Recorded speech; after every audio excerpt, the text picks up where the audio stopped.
बिस्मिल्लाहिर्रहमानिर्रहीम अस्सलाम वालेकुम। इस वक्त सरगोदा में पाकिस्तान मुस्लिम लीग नून के पास सिर्फ एक एमएनए है और इसकी 6-7 तहसीलें हैं।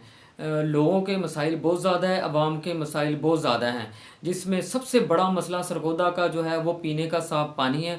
उसके बाद इलाज का मसला है और उसके बाद जो सबसे बड़ा मसला है वो यूथ का है।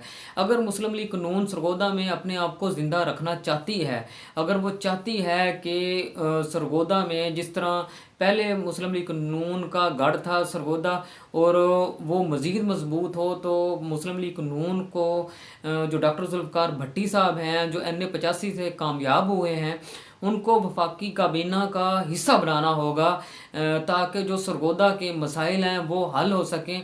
सरगोदा में सबसे जो बड़े मसले हैं इस वक्त वो सीवरेज के मसले हैं, सड़कों के मसले हैं, स्कूलों की हालत बहुत बुरी है।